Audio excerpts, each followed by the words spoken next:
안녕하세요. 자산관리 이대표입니다.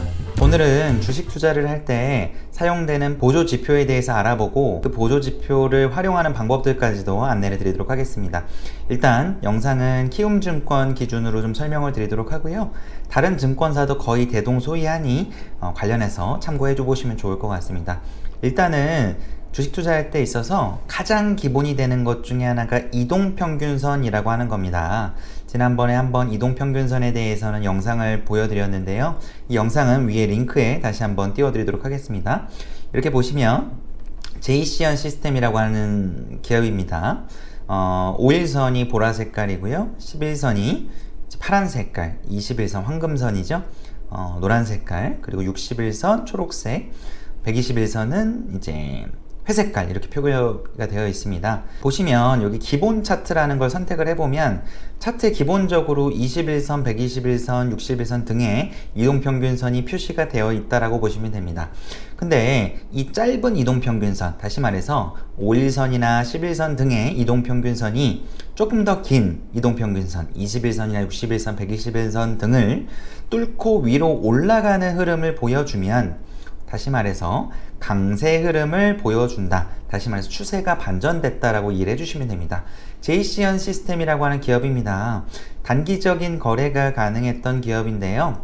제이시언 시스템이라고 하는 기업이 5일선이 11선, 21선을 강하게 뚫어주면서 강한 장대 양봉을 보였죠. 그리고 나서 조금 더 강하게 갭을 띄우는 흐름을 보였는데, 주의하실 점은 이동평균선이라고 하는 거는 후행지표입니다.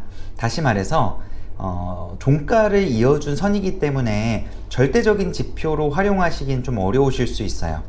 이런 것들을 좀 보완해주는 지표가 뭐냐라고 했을 때 MACD, MAO라고 하는 지표를 활용해 보시면 됩니다. 여기 좌측에 보시면 이 목록들이 있거든요. 여기서 MACD라고 검색을 해보시면 MACD라고 하는 시그널이 나옵니다. MACD 지표는 간단하게 정의를 드리자면 Moving Average Convergence Divergence라고 해서 이동평균의 수렴과 발산을 나타내는 기술적인 지표라고 보시면 됩니다. MACD와 MAO가 있는데 차이점은 이거를 막대로 표기를 해주냐 선으로 표기를 해주냐 라고 보시면 되는데, 저는 보통 그냥 선으로 표기된 MACD가 조금 더 편하기 때문에 선으로 표기된 것만 보도록 하겠습니다. 보시면 이동평균선이 이렇게 골든크로스, 다시 말해서 짧은 이동평균선이 긴 이동평균선을 뚫고 올라가는 이 흐름을 보통은 여기서 반영을 해줄 때 조금 늦게 반영을 해주거든요. 자, 여기 같이 보시면 여기서 이렇게 반영을 해줬죠. 그런데 이 MACD 선 같은 경우에는 그런 골든크로스에 대한 선을 조금 더 빠르게 보여줍니다. 여기 보시면 이 MACD 선이 시그널 선이라고 하는 걸 이렇게 강하게 뚫고 올라가 준 걸 보실 수 있으시죠? 여기 이렇게 그래프를 보시면 이 장대 양봉을 올리기 전에 이미 어느 정도에 대한 시그널을 확인할 수 있었다라고 보시면 돼요. 자, 여기도 볼까요? 6월달 초에 MACD가 이렇게 보시면 MACD 선이 이런 식으로 기준선을 뚫고 어느 정도 올라가는 흐름을 좀 보였죠? 그렇게 하다가 여기서 강한 장대 양봉을 올렸단 말이에요. 그런데 여기서는 이동평균선을 가지고 명확한 흐름을 볼 수 없었고, 여기서는 오히려 미리 좀 시그널을 어느 정도 포착할 수 있었다라는 거 보시면 좋을 것 같습니다. 다른 종목도 좀 살펴볼까요? 한국전자홀딩스라고 하는 기업 보겠습니다. 여기 보시면 기존 과거 영역을 좀 보죠. 과거 영역을 좀 보시면 골든크로스가 발생한 지점을 먼저 말씀을 드릴게요. 골든크로스가 발생한 지점을 먼저 보면 여기 단기 이동평균선이 강하게 장기 이동평균선을 뚫고 올라가준 흐름이 이 정도 영역에서 일어났죠. 그런데 이 MACD 선 같은 경우에는 그거를 명확하게 잘 보시면 조금 더 먼저 선 반영을 해줍니다. 내가 만약에 MACD 선을 가지고 거래를 한다라고 했을 때 뭔가 좋은 이슈가 있고 재료가 있는 기업들이라고 가정했을 때 먼저 이런 시그널을 확인하고 투자를 해보실 수가 있다라고 하는 거 이해해 주시면 좋을 것 같습니다. 자, 다음 살펴볼 지표는 RSI라고 하는 지표입니다. RSI라고 하는 지표는 여기 RSI가 있죠. MACD 선은 지우도록 하겠습니다. RSI는 상대 강도 지수라고 해서 상승하려는 힘과 하락하려는 힘의 상대적인 강도를 나타내주는 지표라고 보시면 되는데요.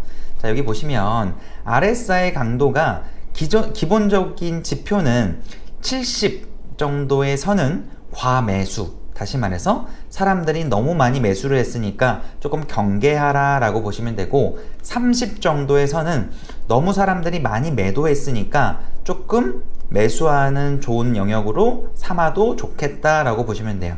여기 나름대로 지수가 70을 넘어가거나 하면 이렇게 영역으로 표시가 되죠. 여기 보이시나요? 아까 보여드렸던 한국전자홀딩스라는 기업으로 계속 보여드리고 있습니다. 과매수, 과매도 영역을 봤을 때 우리가 매수 타점과 매도 타점으로 어느 정도 활용해 볼 수 있다라는 거예요. 예를 들어서 한국전자홀딩스라고 하는 기업이 내가 생각하기에 좋은 이슈가 있고 앞으로의 미래 성장성이 기대가 되는데, 여기 보시면 2023년 초에 과매도되어 있다는 영역으로 들어왔죠. 어떻게 보면 RSI 지표가 30 언더로 떨어진 거예요.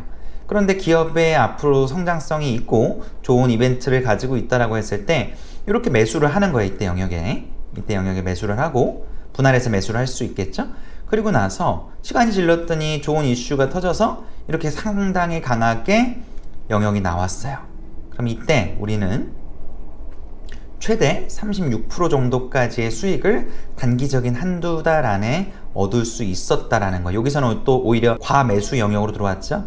사람들이 너무 많이 매수한 영역이니까 매도를 하시라 라고 하는 지표라고 보시면 돼요. 얘를 활용해서 거래를 하신다고 했을 때 상당히 사람의 욕심을 어느 정도 통제할 수 있고, 이렇게 영역으로 들어왔으면 기계적으로 매도를 하는 거예요. 야, 이 정도의 과매수 영역에 들어왔으니까 매도를 해야겠다 라고 이해를 해주시면 됩니다. 마지막으로 볼 지표는 VR이라고 하는 지표입니다. 여기다가 VR이라고 검색하면 잘 안 나오거든요. 이거를 볼륨 레티오라고 검색을 해주셔야 돼요. 여기 보시면 볼륨 레티오라고 있죠.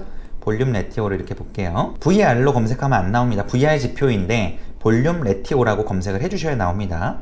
RSI 지표는 지우고요. 얘는, 이 VR은 일정 기간 동안의 주가 상승일의 거래량과 주가 하락일의 거래량을 비교해서 백분율로 나타낸 지표인데, 기준은 보통이 150%입니다. 그리고 450% 이상을 넘어가면 450% 이상을 넘어가면 과열이라고 보고요. 75% 이하로 떨어지면 바닥권이라고 판단을 합니다. 자, 같이 볼까요? 꿈비라고 하는 기업 보면 재밌게도 과매수 영역과 과매도 영역을 어느 정도 보실 수 있으실 거예요. 얘는 나름대로 올해 신규 상장된 기업이기 때문에 지표가 많진 않지만 말씀드린 대로 450%를 초과한다. 요 정도죠? 450%를 초과하는 영역, 이 정도 영역이라고 했을 때 우리가 이렇게 매도를 최상단 영역이었죠. 어떻게 보면 이 시그널을 보고 우리가 매도를 했다라고 했을 때는 꼭지점에 팔 수 있었던 거예요. 반대로 VR이라고 하는 이 지표가 70 언더로 떨어졌다, 75% 언더로 떨어졌다라고 했을 때 대략 한 요 정도 구간이 되겠죠. 요 정도 구간에 내가 분할해서 매수를 했다고 해볼게요. 분할해서 매수를 이렇게 했다고 가정했을 때, 자, 또 이렇게 강한 슈팅을 줬기 때문에 평단이 이 정도 된다고 했을 때 나는 그래도 짧게 한 20% 정도의 수익을 볼 수 있었던 겁니다.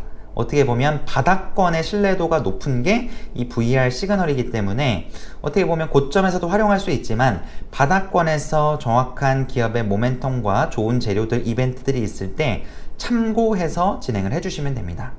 그래서 이렇게 보시는 걸 간단하게 알려드렸고요. 보조 지표는 말 그대로 보조하는 지표잖아요. 그래서 너무 맹신하시기보다는 이 보조 지표를 활용해서 투자를 해볼 수 있는 것들에 대한 참고사항으로 해주시면 좋을 것 같습니다. 자, 모바일로도 하는 걸 보여드릴게요. 자, 화면 탭에 보면서 같이 설명을 드리도록 할게요. JCN 시스템이라고 하는 기업이고요. 자, 여기서 지표를 설정하는 거, 지표를 누르시면 되고요. 아까 제가 깜빡하고 말씀을 안 드렸는데, 이 보시면 이 매물대 차트도 참고로 해주시면 좋아요. 매물대라고 하는 거는 해당 기간에 얼마나 사람들이 많이 샀는지를 나타내주는 지표거든요. 이렇게 보시면 기간별로 매물대가 조금씩 달라집니다. 그럼 이 JCN 시스템이라고 하는 기업은 이 가격대에서 가장 사람들이 많은 매물대를 형성을 했다라고 이해를 해주시면 되겠죠. 그럼 이 매물대 차트 같이 참고해 주시면 되고, 이 하단 지표라고 하는 곳에서 MACD 지표를 활용할 수 있으시고요. RSI 지표도 보실 수가 있으시고, OBV나 스토캐스틱도 설명드릴 수 있는데 제가 잘 활용은 안 하는 지표라 그냥 넣지는 않았습니다. 여기 볼륨 레티오 있죠? 보시면 이런 지표들을 이렇게 키움증권 기준으로 세팅을 하실 수 있다 라고 이해를 해주시면 됩니다. 지울 때는 이렇게 지우시면 되고요. 그래서 오늘 간단하게 주식 투자를 하는 데 있어서 보조 지표로 활용할 수 있는 것들에 대한 부분들을 같이 알아봤고요. 오늘도 제 영상이 도움이 되셨다고 하면 구독과 좋아요, 알림 설정까지 부탁드리겠습니다. 고맙습니다.